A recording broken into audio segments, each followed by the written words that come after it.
Assalamualaikum warahmatullahi wabarakatuh.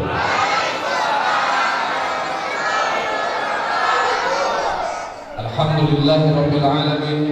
Wassalatu wassalamu ala Rasulillah Sayyidina Muhammad ibn Abdillah. Wala haula wala quwwata illa billahil aliyyil azim. Amma ba'du. Puji syukur senantiasa kita panjatkan kehadirat Allah. Salawat dan salam kita sampaikan kepada junjungan kita Nabi besar Muhammad sallallahu alaihi wasallam, Rasul kita, panutan kita, manusia tauladan bagi kita. Adik-adik tahu kan Rasulullah? Siapa Rasul kita? Nabi kita? Nabi Muhammad. Mohon izin berkenannya Kiai. Sebenarnya Kiai yang ada di sini.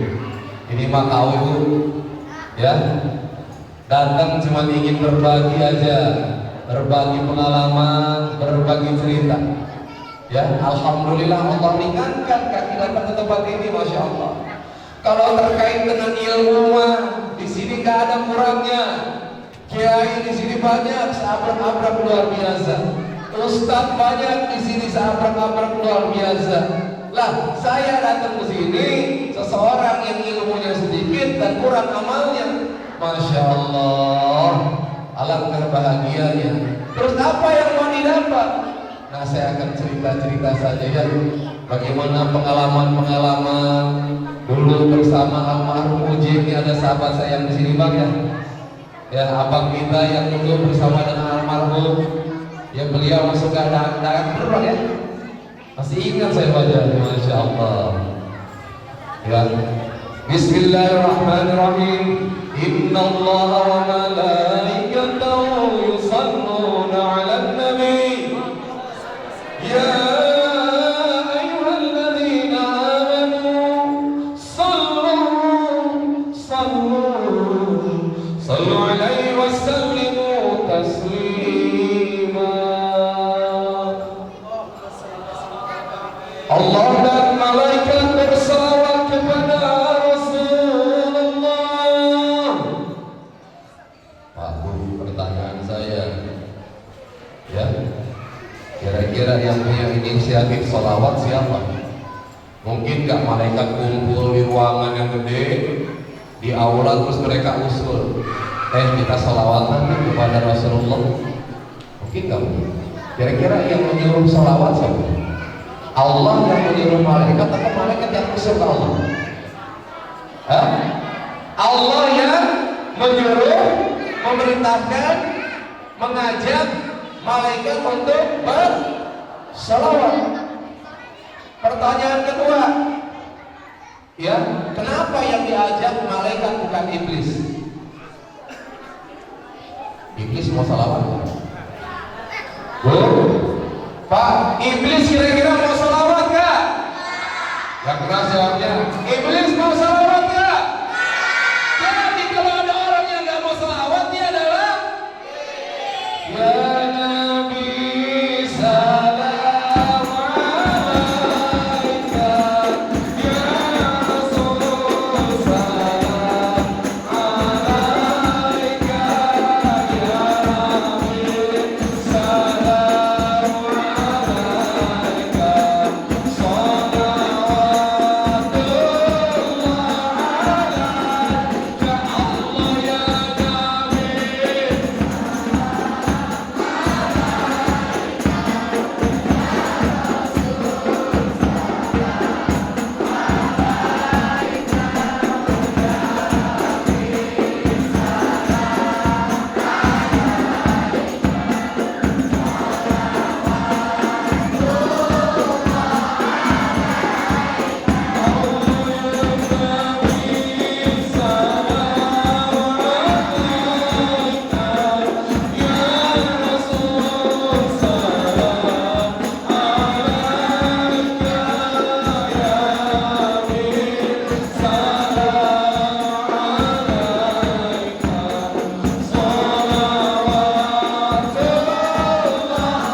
kalau lagi salawat kita bisa terharu. Kenapa salawat kita nangis ya? Nah, ada yang tahu kan? Yang terbayang apa Bu? Yang terbayang kok sedih. Jadi ketika kita bersalawat kepada Rasulullah, yang terbayang itu bagaimana karakter Rasulullah yang baik, kebaikan-kebaikan Rasulullah, akhlak Rasulullah, dan berharap kebaikan akhlaknya itu masuk ke dalam diri kita. Itu yang kita harapkan. Makanya kita kemudian jadi tersenyum. Bayangkan Rasulullah yang waktu itu berada di pasar ramai gitu. Kalau pasar ramai apa sepi? Pasarnya mungkin di kuburan kan? Malam-malam sepi pasarnya. Pasar ramai. Ada orang Yahudi buta, bapak-bapak tunanetra, setiap hari itu memaki-maki Rasulullah. Ya, ini kalimatnya saya ikutin, tadi bukan kalimat saya, jangan salah. Tadi bilang, ya, Bang Agus nih ngomong nggak baik sama Rasulullah. Orang tidak bisa melihat memaki Rasulullah. Muhammad gila. Muhammad itu memecah belah umat Israel, umat apa orang ya Arab. Ya, orang Arab di sana, kaum Quraisy. Jangan ikuti Muhammad. Muhammad itu sudah gila, membawa ajaran yang baru, membawa ajaran sesat. Jangan ikuti dia. Itu orang tua tunanetra marah-marah. Ada Rasulullah yang ini depan muka lagi. Coba ibu ya, kalau ibu lagi marah itu tetangga nih, tetangga ibu datang berhadapan, ibu kuat nggak kira-kira? Kuat nggak? Jadi sama tetangga dimaki-maki di depan muka sendiri, kira-kira dia apa ini? Coba. Ini Rasulullah bangga. Rasulullah menyuapi orang tua tadi, ngasih makan. Bahkan ketika Rasulullah tiada, digantikan oleh sahabat. Begitu mau disuapin, orang tua tadi bilang, siapa tuh? Ini lo bukan orang yang biasa ngasih. Orang tua. Lo kok bapak tahu? Iyalah, tahu boy. Jelas lo tahu. Yang biasa mah ngasih makan tuh enak. Makanannya dilembutin tuh, baru disuapin ke mulutmu yang udah nggak ada giginya. Lampan sekarang keras amat di makanan alot. Ini pasti lu bukan yang biasa ngasih ke gue ya. Gitu kata orang tua tadi. Kemudian sahabat Rasulullah bilang, Pak, tahu nggak Pak, siapa yang biasa ngasih makan Bapak? Tahu. Yang biasa ngasih makan Bapak itu orang yang setiap hari Bapak caci dan maki. Oh, jadi Muhammad. Iya Pak. Sedih Bapak itu, tersentuh hatinya. Orang yang setiap hari mencaci, memaki, menjelekkan, justru yang paling berbuat baik. Mau tanya, Bu, ada nggak tetangga yang suka nyebelin? Ada. Nah, besok siapin opor kasih ke rumahnya. Loh, itu kan kita ngikutin ajaran Rasulullah. Jadi kalau ada tetangga yang nyebelin, masakin yang enak, kirimin opor, masih nyebelin lagi, besok kirimin rendang, masih ngeselin lagi, kirimin buah, gitu. Kira-kira ikhlas kamu? Hah? Enggak. Jadi Pak, ini kelihatan kisah itu tuh sederhana, simpel, tapi kalau dijalanin nggak gampang. Boro-boro mau ngasih, boro-boro kita tahan dimaki-maki di depan orang. Kadang kalau omongannya aja baru nyampe, hati kita udah jadi panas, padahal itu belum tentu benar. Coba bayangin, bagaimana akhlak Rasulullah. Ini patut dalam diikuti. Nah, ketika kita bersolawat, yang kita harapkan itu apa yang ada pada diri Rasulullah itu ada di dalam diri kita. Kepengen? Ya, pengen belajar? Ya, pengen baik? Pengen mencontoh Rasulullah? Luar biasa. Kita doakan semoga pemimpin-pemimpin bangsa ini dapat mencontoh akhlak Rasul. Sudah pasti tidak akan ada korupsi di tanah air kita. Setuju ya? Nah, ini terkait yang pertama tentang apa nih? Kita mau ngapain sih sebenarnya? Memperingati apa? Yang pertama Isra Mi'raj. Ya.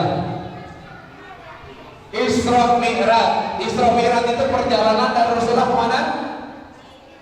Subhanallazi asra bi 'abdihi lailan minal masjidil haram ila masjidil haram di mana? Aqsa aja di sana. Lagi semangat ya. Perjalanan Rasulullah Maha suci Allah yang telah memperjalankan. Bukan kalimatnya. Memperjalankan. Berarti yang punya kuasa siapa? Rasulullah atau Allah? Memperjalankan. Jadi Rasulullahnya diam aja, Allah yang berkuasa untuk memperjalankan. Isra Mi'raj dari Masjidil Haram ke Masjidil Aqsa itu sama-sama di bumi kan? Ya, jauh aja jaraknya. Oh iya, boleh. Kayaknya anak Aqsa gak orang di sini. Lumayan jauh.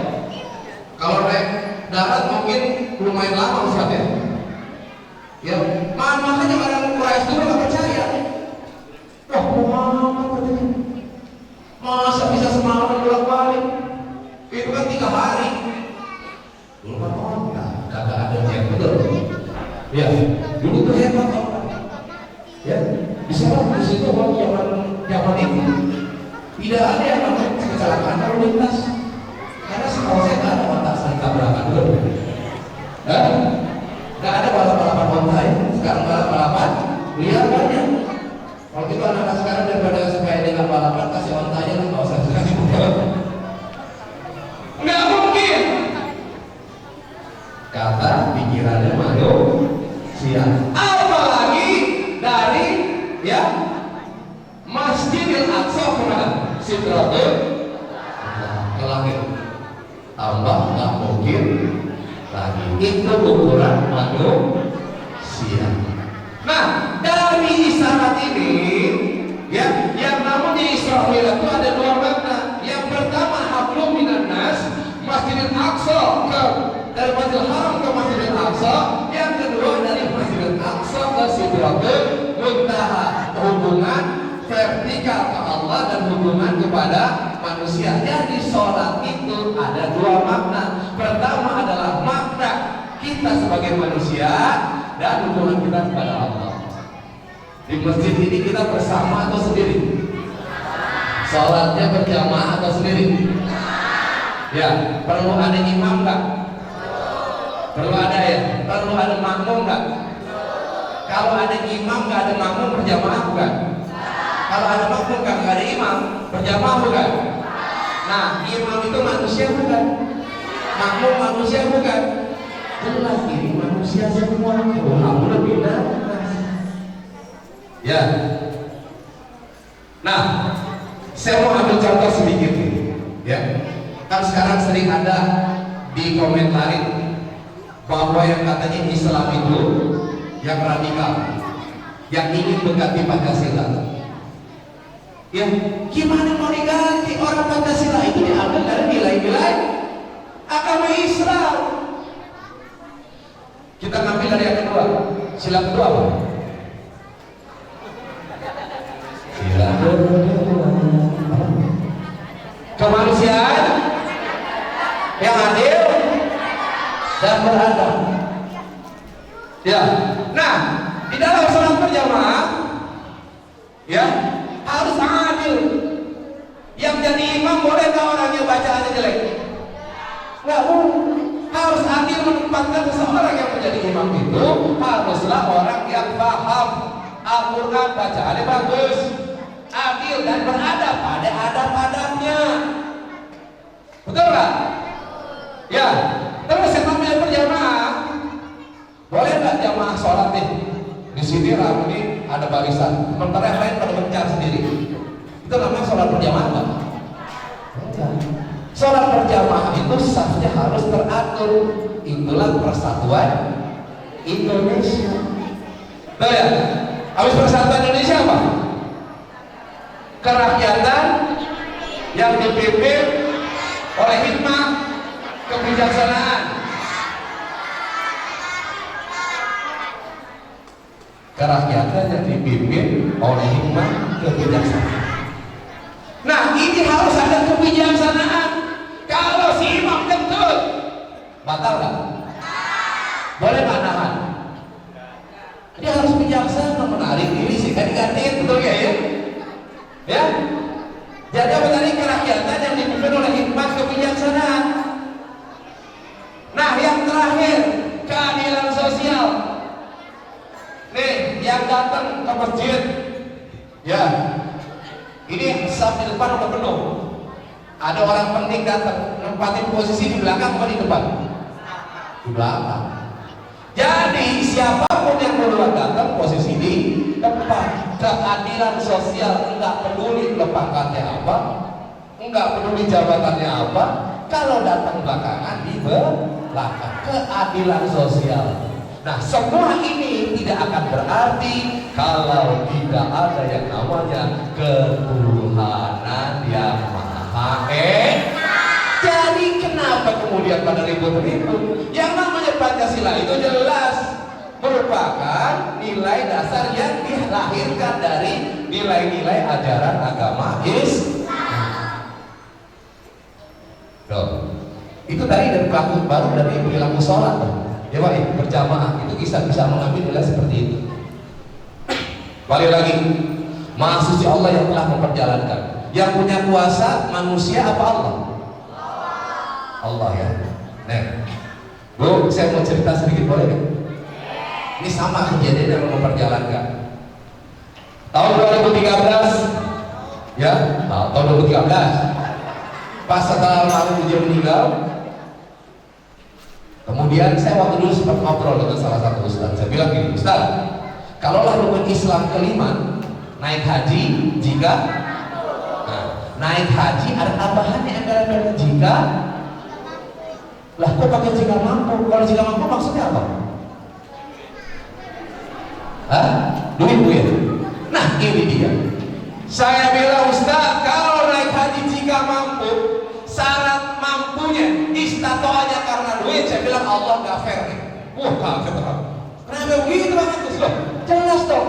Kalau perkaranya kemampuan dan mampu dan tidak mampunya karena uang, nggak fair dong. Jelas yang pertama mungkin jalan adalah orang yang banyak duitnya alias orang kaya. Yang kedua yang rumahnya dekat.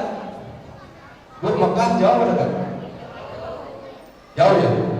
Ke Mekah naik apa? Pesawat. Nggak ada angkot di sana. Hah? Nggak bisa naik dari sini ya? Ada Mekah nggak ada ya? Jadi naik pesawat gratis atau bayar? Masa sih? Naik pesawat gratis bayar? Saya nih Pak, kalau lagi jadi naik pesawat nih, Bapak juga sering kan? Lagi di ruang tunggu sering ada pengumuman. Para penumpang pesawat Garuda penumpang berarti kalau numpang bayar apa gratis? Berarti kalau naik pesawat gratis atau bayar? Gratis, orang numpang. Nah, begitu ya tadi saya bilang.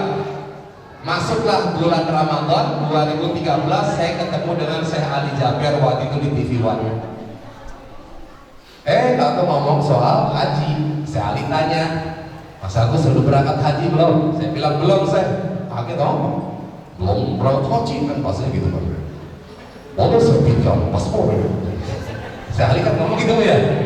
Saya bilang, buat apa sih? Oh, berdoa saja kalau tahun ini Mas Agus bisa berangkat tahun depan.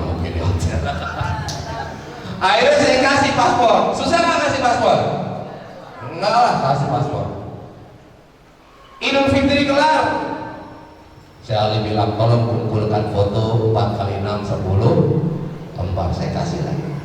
14 hari menjelang Idul Adha, Syekh Ali bilang, Mas Agus ini visanya udah keluar. Kaget baru? Bu, kaget kan? Senang nggak? Tapi saya bingung nggak berapa bayarnya. Dari awal kita tidak ngomongin soal mau nanya malu saya. Akhirnya pertanyaan saya itu bagaimana sih? Kalau orang pakai pertanyaan awal bagaimana, ini orang bingung pasti. Betul nggak? Kalau kita ke bos tanya, Pak bagaimana? Berarti minta petunjuk kan? Tapi kalau kita bilang berapa? Oh berarti mau punya duit orang. Bagaimana sih? Ya? Saya Ali bilang, tolong siapkan aja uang 25 juta. 25 juta untuk haji mahal atau murah? Murah. Berapa pegang 25 juta bro? Hah? 25 perak tau? Masih ada emang? Duit 25 perak bisa bikin apa? Bisa beli apa? Bisa dibawa. Terus kadang itu buat apa uang 25 perak? Disimpan aja pintar. Nah 25 juta Pak, enggak nunggu tahunan, enggak nunggu bulanan, tapi besok harus dibayar. Besok harus dibayar. Ya udah saya bilang, saya paksain lah, malam ini saya periksa berapa ATM saya. Kalau kurang minimal minjam bukan minta, gue mau ngasih. Saya periksa malam itu capek. Kenapa kaget? Pikirannya emang asik. Kaget karena nggak ada isinya kan? Saya kaget kenapa? Karena ada beberapa kali lipat dari angka 5 juta. Lah kaget lah sendiri, dari mana dia bisa begini nih? Allah yang mengadakan. Jadi ketika saya bilang, ya Allah, kalau saya ada di surat kelima ini, syaratnya karena materi kalau nggak fair, langsung dijawab tuh. Saya nggak punya duit, langsung ada. 3 hari kemudian saya berangkat tuh sendiri, nggak pakai kloter Pak. Jalan, bawa ke imigrasi. Imigrasi apa namanya bandara kan? Periksa. Pak ini paspornya udah kadaluarsa. Pak kadal. Itu bagaikan kena petir di siambol.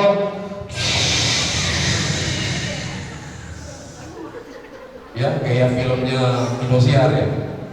Ya kan? Istri melamun di bawah tiang ketimpa cor terdapat banyak kulit.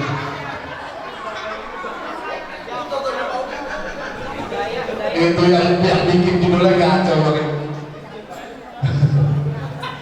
Ini bukan serem, kita malah jadi ketawa. Gue bingung, harus kita serem kan? Tapi dengar kayak gitu malah.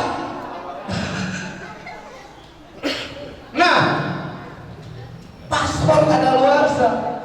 Kira-kira bisa berangkat nggak Pak kalau paspor kadaluarsa? Nggak mungkin.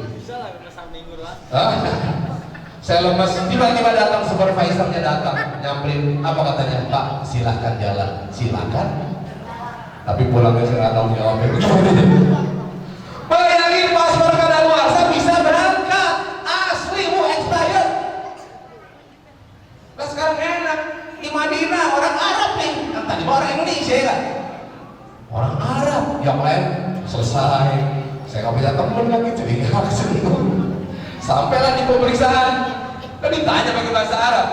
Ma'ala sahabilah hasbahha wa khalafah. Nah, saya begitu kan, ada terjemahannya. Saya bingung, saya bilang, I don't have any document, just only my passport. Nggak punya dokumen apa-apa, cuma paspor. Dia kemudian terdiam dan menatap saya. Saya pun menatap dia.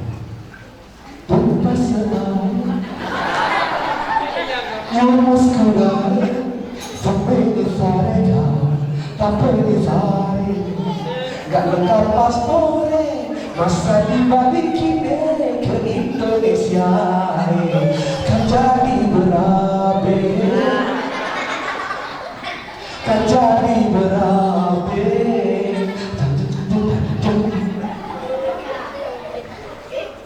Apa dia bilang? Holas masuk Pak Mo. Jadi ketika saya bilang, ya Allah, kalau seandainya rukun Islam yang kelima ini syaratnya, karena orang kau tidak fair dikasih jawaban Allah langsung, saya nggak punya duit diadain dan bahkan ditambahin paspor kadaluarsa dan kelengkapan haji nggak lengkap. Tetapi ketika Allah yang memanggil, tidak ada satu orang pun yang bisa berangkat. Kenapa begitu? Bukan karena ini orang salah. Ini orang banyak dosanya, Pak. Lah, yang banyak dosanya begini aja diundang, apalagi yang soleh dan soleh. Yang soleh dan soleh, enggak mungkin Allah enggak undang. Coba yang udah berangkat haji, yang belum mana? Pengen enggak? Allah memanggil, bukan yang mampu. Allah memampukan yang memanggil. Allah memanggil, bukan yang mampu. Allah memampukan yang memanggil. Allah memanggil. Coba pengen tahu saya ikutin ya. Allah memanggil, bukan yang mampu. Allah memampukan yang memanggil. Allah memanggil bukan yang mampu, tapi Allah mampukan siapa yang lah, pengen berangkat enggak? Panggil Allah sebanyak-banyaknya. Besok nih, ya di pasar cari itu namanya poster apa namanya? Ka'bah. Tempel di ruang tengah, buka pintu depan, buka pintu belakang. Ibu keliling talbiyah.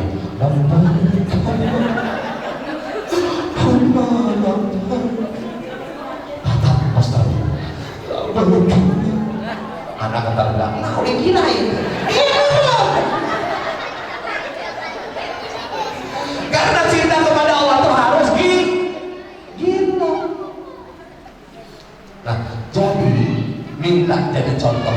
Nih, contoh orang yang banyak dosanya berangkat haji. Ada yang security, minta contoh security berangkat haji. Anak sekolah berangkat haji. Ya, yang pensiunan berangkat haji. Ya, ibu rumah tangga berangkat haji. Minta jadi contoh sama Allah. Kalau contoh boleh lebih satu nggak? Boleh. Jangan kita minta jadi contoh Firaun. Firaun tetap nggak? Ngetop ya ada di Al-Quran. Iya, ngetop. Ada nggak punya Firaun katanya? Abu Lahab? Abu Lahab ngetop juga nggak? Ada yang mau jadi Abu Lahab? Korun ngetop? Ada yang mau jadi korun?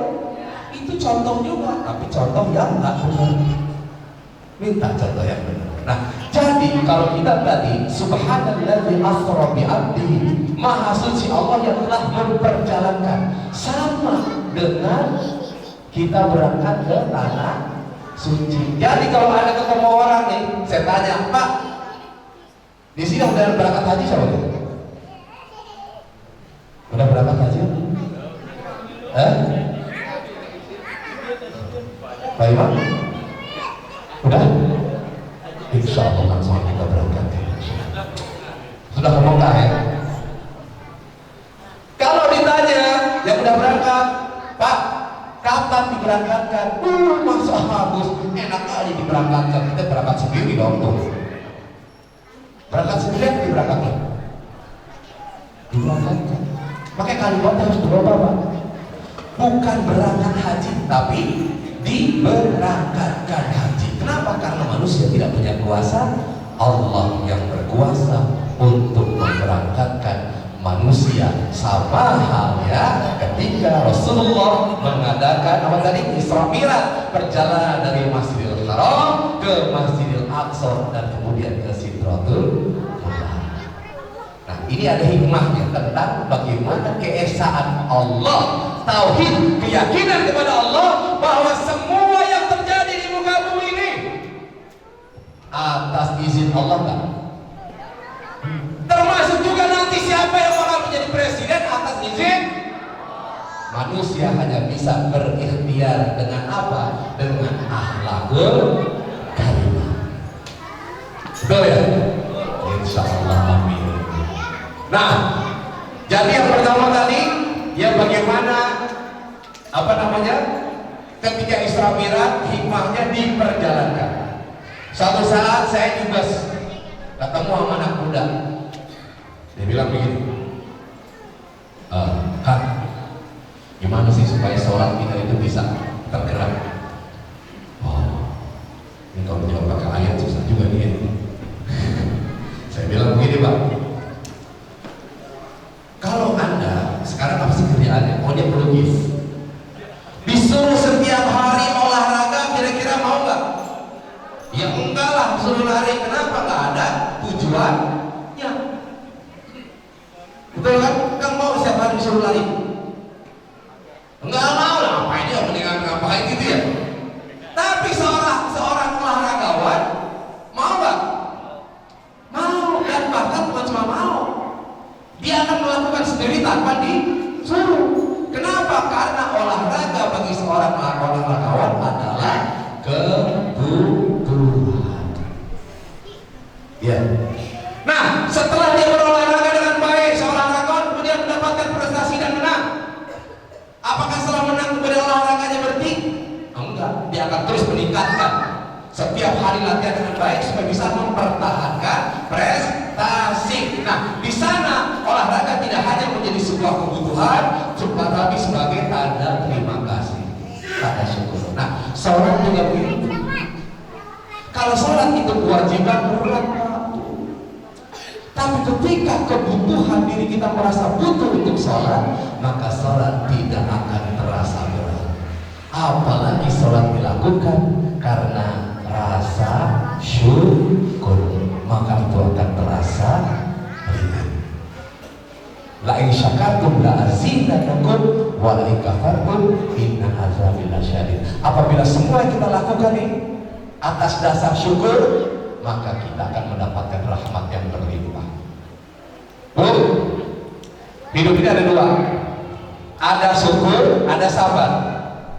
Ya, kita bersyukur kalau lagi ngapain? Kalau lagi dapat nih, sabar lagi ngapain? Kalau dapat uji, ya. Orang kaya setiap hari apa? Nikmat kan? Orang kaya, maka orang kaya patut bersyukur.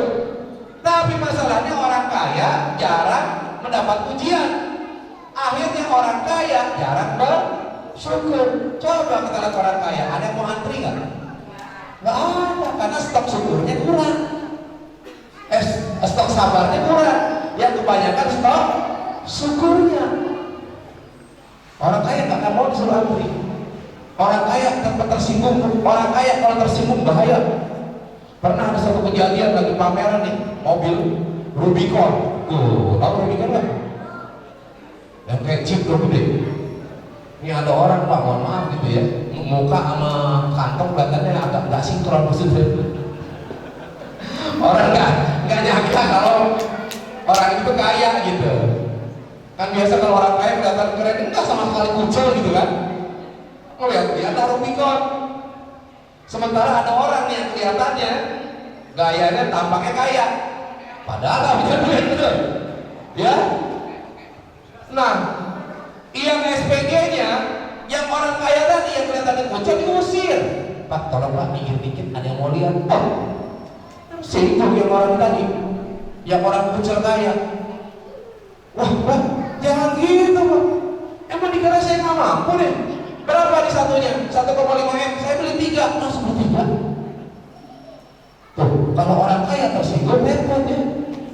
Langsung rugikan dia beli 3 gara-gara tersinggung. Nah, orang miskin karena kebanyakan stok sabar, enggak punya stok syukur, akhirnya enggak pernah kaya. Kenapa? Sabar. Pak ini gimana Pak? Tak lagi habis bulan nih, belum bayar sekolah anak. Sabar. Ini cicilan motor masih belum bayar juga. Hampir 2 bulan kalau nggak ditarik sama leasing nih. Sabar. Kontrakan rumah petak juga begitu. Mau 3 bulan ditagih-tagihin, kalau kagak enak kan. Jangan sampai ditaruh pelantar di depan, nih kagak boleh masuk. Sabar. Jadi orang miskin kebanyakan sabar, kurang syukur tidak pernah menjadi kaya. Jadi syukur dan sabar itu nempel bu, bukan kepisah. Syukur punya orang kaya, sabar punya orang miskin enggak. Bahkan ketika kita menderita, kita bersyukur, itu yang. Nah, terakhir kita masuk di bulan puasa. Ya, di bulan puasa itu siapa wajib berpuasa? Ya ayyuhalladzina amanu. Yang berpuasa siapa? Pertama orang yang beriman. Kutiba alaikumusyamu kama kutiba alal ladzina min qablikum la'allakum tattaqun. Hai orang-orang yang beriman. Jadi yang pertama diajak puasa itu adalah orang-orang yang beriman. Yang beriman itu siapa? Tadi yang pertama percaya kepada Allah, hal-hal yang gaib. Sholat tadi perintah sholat gaib bukan? Kalau percaya berarti sudah beriman. Nah, apalagi contohnya? Banyak yang lain bu ya. Contoh orang beriman itu apa? Innamal mu'minuna alladzina idza dzukirallahu wajilat qulubuhum wa idza tuliyat 'alaihim ayatuhu zadatuhum imanan wa 'ala rabbihim yatawakkalun. Jadi ciri orang beriman itu apabila dibacakan nama Allah maka kayak bapak ibu dulu kan masih belum nikah, kalau dengar nama Neng ada salam dari Mas Tanto yang kok bisa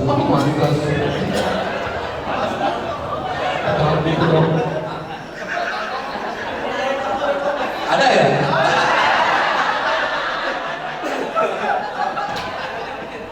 Ya Mas Tanto yang bisa langsung malam dan gitu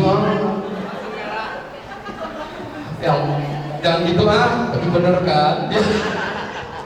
Tuh, kalau disebutkan nama kekasihnya senang nggak? Senang. Surat-suratan dulu, musuh surat-suratan kan?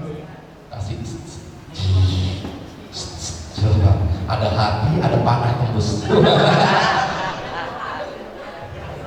Ya, itu disebut namanya gemetar hatinya. Lah, ini aja manusia, apalagi dengan Allah. Jadi nih, anak muda terutama dengerin ya, jangan suka iseng denger aja. Bercanda boleh, tapi jangan keterlaluan. Begitu ada aja berteriak panas. Saya takut bener-bener sama Allah dijadiin panas. Panas tutup kuping. Hati-hati bercanda sama hal kayak begini. Bener-bener nanti khatamallahu ala qulub. Ini kunci hati-hatinya. Bercanda sih boleh, tapi jangan yang beginian. Bahaya. Ya, jadi ketika orang itu mendengarkan kalimat Allah, ketika dengarkan ngaji, saya bertanya, tadi kalau dengerin ngaji pernah nangis atau? Nangis? Tahu nggak dibacain apa? Nggak tahu. Tapi kenapa kita bisa nangis? Aneh nggak? Aneh. Coba ada apa namanya? Pakai bahasa yang lain gitu, dengan pakai irama sesuatu bisa nangis nggak? Nggak bisa.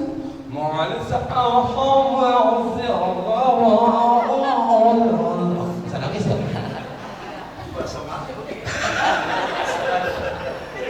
Nggak bisa. Gua nggak tahu itu.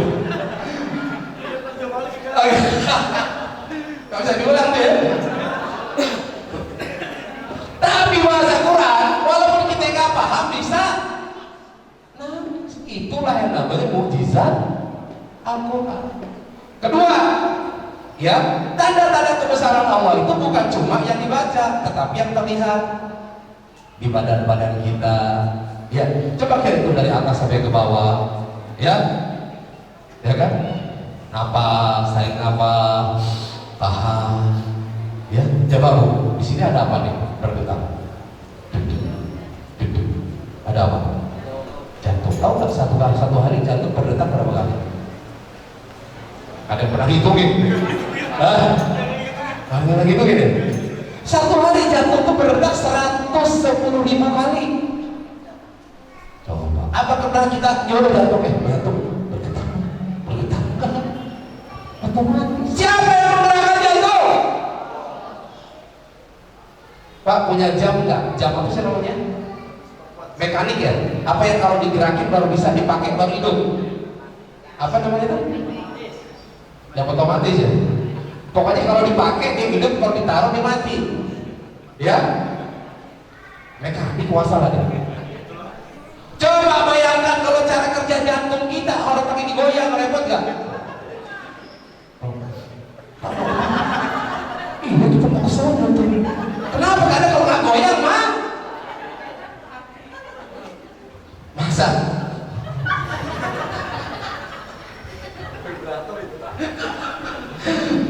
bahaya. Jadi ini berjalan dengan sendirinya kate ilmu pengetahuan. Tapi kata orang yang beriman, siapa yang menghidupkan? Allah.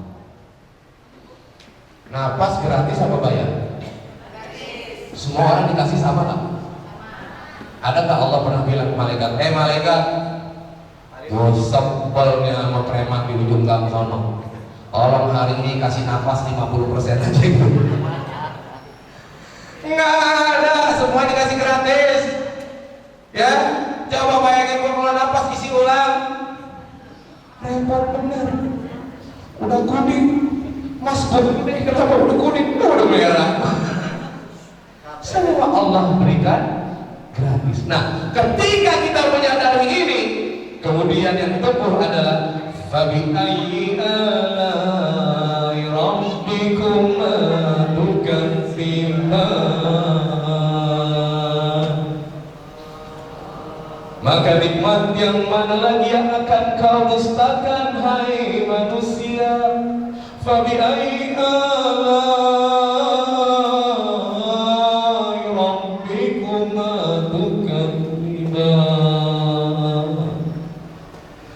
ya Allah, hamba-Mu yang tidak berdaya, tidak punya daya upaya ini, ya Allah, memohon ridho-Mu untuk memasuki bulan Ramadan, agar hamba-Mu dapat menjalankannya dengan baik. Di bulan Ramadan yang evaluasi bukan cuma manusia, tetapi iblis juga. Ya, bayangkan si Udin ceritanya. Bang Udin, Bang Udin 11 bulan digoda sama iblis, sama setan. Korinnya. Tiba-tiba karena Bang Udin punya iman, mau bulan puasa ngerem mendadak. Yang tadi maksiat berhenti. Kata setan, lu kenapa berhentiin? Di bulan puasa tahu. Udah tancap aja lagi. Enggak, gua punya iman, udah tancap aja. Gua tanggung jawab, kata iblis. Enak aja lo. Emang di akhirat nanti lo tanggung jawab gak? Kata Udin. Dicuekin tuh iblis di bulan puasa, setan. Bayangin, setan udah menggoda di 11 bulan, Pak. Lantaran 1 bulan di bulan puasa, habis dosanya, kembali menjadi 0. Makanya yang namanya Pertamina itu selalu mengingatkan diri kita. Coba kalau kita isi bensin, apa katanya? Hah? Pak, mulai dari 0 ya. Alhamdulillah, Anda telah berdakwah sama saya. Memang selalu saya mulai dengan 0. Jadi kalau mereka adalah juru-juru dakwah di tempat-tempat pom bensin. Sampai kelupaan dari mama tadi dari mana? Dari 0 Pak. Habis jaga mas. Ya akhirnya si setan evaluasi. Di dalam setelah bulan puasa diadakanlah muktamar setan sedunia. Yang setan Bang Udin ditanya, Tan, lu yang nemenin Udin 11 bulan kemudian lo gagal. Si Udin yang tadi ya gagal ngaco, sekarang balik lagi jadi benar. Berarti lu yang salah. Mohon maaf, lu gue mutasi, dimutasi. Bang Udin diganti lagi lawan setan yang lebih kuat lagi. Jadi evaluasi bukan cuma orang, iblis juga evaluasi diri dia. Bagaimana kiat menggoda manusia yang efektif dan cepat. Nah, jadi ketika memasuki bulan Ramadan, yang pertama syarat itu adalah orang beriman. Dan tujuannya apa? Tujuannya adalah untuk bertakwa. La'allakum tattaqun. Nah, terakhir, ciri orang yang bertakwa itu sederhana, ada 3, walaupun yang lain banyak ya. Wasari'u ila magfiratin min rabbikum wa jannatin arduha as-samawati wal ardu uiddat lil muttaqin alladzina yunfiquna fi sarra'i wad dharra'i wal kadhibina wal afina minnas wallahu yuhibbul muhsinin. Bersegeralah kamu kepada ampunan Allah yang balasannya adalah surga seluas langit dan bumi, yang akan diberikan kepada orang-orang yang takwa. Ciri orang bertakwa yang pertama adalah orang yang senang bersedekah dalam keadaan lapang dan dalam keadaan sempit.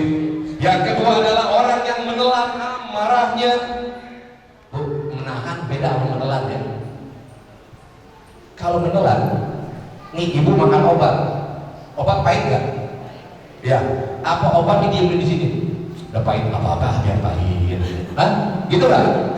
Langsung berarti kalau tetelan berasa nggak? Kalau nahan masih berasa. Menahan amarah, mobil lagi didorong, ditahan, berat nggak? Berat. Tapi kalau menelan amarah, nggak berasa lagi. Itu beda. Dan yang terakhir adalah memaafkan. Jadi tolak ukur yang sederhana ada 3. Ketika seseorang itu sedekahnya tidak baik ketika bulan Ramadan, setelah Ramadan menjadi orang ahli sedekah, berhasil Ramadannya. Apabila dia suka marah-marah, ketika setelah itu kemudian tidak marah-marah lagi, berhasil Ramadannya. Apabila dia seorang yang tidak pemaaf, setelah Ramadan pemaaf, berhasil amalnya. Bersedekah dalam keadaan lapang dan sempit. Lagi dapat bonus mah gampang bersedekah, lagi susah tetap kalau lagi susah apapun, apa yang ada di dompet kita masukin. Kalau nggak ada dompet kita, lihat dompet istri mungkin masih ada. Sialan banget ya, sedekah aja harus pakai tempat ngambil gitu ya. Sedekah, kenapa? Mudah-mudahan ini yang bisa bawa kita kepada kebaikan. Yang kedua, menahan amarahnya. Jadi kalau jadi bos, kalau anak buat bikin kesel, jangan marah Pak. Nggak usah pakai marah-marah. Saya tidak akan marah kepada Anda, tapi saya langsung SP aja deh gitu. Kan enak kan, nggak pakai marah langsung SP. Top banget tuh. Daripada marah sampai darah tinggi. Dan yang ketiga, orang yang memaafkan. Mana lebih berat, memaafkan atau minta maaf? Memaafkan. Kenapa? Karena kalau memaafkan itu harus kerja keras. Meminta maaf adalah kewajiban bagi orang yang bersalah. Nah, semoga ya dengan bekal tadi bagaimana hikmah ketika kita Isra Mi'raj, di sana kita hikmahnya bagaimana sholat itu ya hubungan hablum minan nas dan hablum minallah, juga ada keyakinan bahwa di Allah yang menggerakkan, dan kita dorong keyakinan ini masuk ke dalam bulan Ramadan sehingga kita menjadi orang yang beriman untuk memasuki bulan Ramadan, karena orang-orang beriman saja yang berkewajiban berpuasa di bulan Ramadan. Dan tujuannya apa? Tujuannya agar kita mendapatkan ketakwaan. Ketakwaan yang paling sederhana kalau ukurnya yang tadi. Dan terakhir saya ingin tutup dengan sebuah hadis. Ya, musuh sahabat yang setan itu adalah orang soleh ya, yang kikir. Sahabat setan orang soleh yang kikir. Musuhnya setan adalah orang fasik yang dermawan. Coba diulangi lagi. Sahabat setan adalah orang soleh yang, kok orang soleh bisa jadi sahabat setan ya? Bisa karena kalau sudah kikir maka dia akan mementingkan diri sendiri. Mementingkan diri sendiri, dia akan tega untuk mengikut kanan dan kiri. Ketika mengikut kanan dan kiri, dia akan menjadi serakah. Serakah akan menjadi menang sendiri. Jadi kikir ini adalah penyakit hatinya. Jadi ketika dia soleh, walaupun sering sholatnya rajin, ya ibadah-ibadah yang rajin tidak ada artinya lantaran kepikiran ini akan membuatnya menjadi sesat.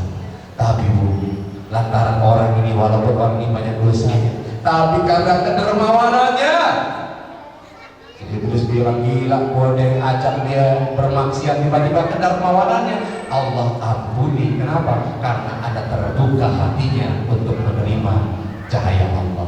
Itulah yang terjadi fenomena ini. Kalau kita lihat dari sejarah perjalanannya sahabat sekaligus guru saya almarhum Ujin, Masya Allah, satu saat dia datang ke tempat orang jualan bubur. Assalamualaikum. Dicium tangan tukang bubur kaget, Ustaz harusnya cium itu saya. Ini tangan ini kerja, ini mulut cuma ngomong doang. Luar biasa. Ya, banyak pelajaran yang bisa kita ambil dari kehidupan beliau. Ini abang kita tahu persis ya. Gue bertanya sama beliau bagaimana kiprahnya almarhum Ustaz Jeffrey Al-Bukhari. Mungkin tidak ada orang yang pernah tahu karena dia jarang sekali mengekspos apa yang dia lakukan. Dia tidak pernah meminta untuk ikutin sama infotainment aja, ngipil mulu. Iya benar. Itu yang sangat luar biasa. Semoga saja ya dengan perginya beliau ini tetap ya memberikan sejarah, memberikan semangat. Kenapa? Karena wala tahsabanna alladziina qatalu fi sabilillahi amwat sebagaimana orang yang bersama. Jangan kamu kira orang yang meninggal di jalan Allah itu mati, maka dia akan tetap hidup di sisi Allah dengan mendapatkan rezeki. Al-afu minkum. Assalamualaikum warahmatullahi wabarakatuh.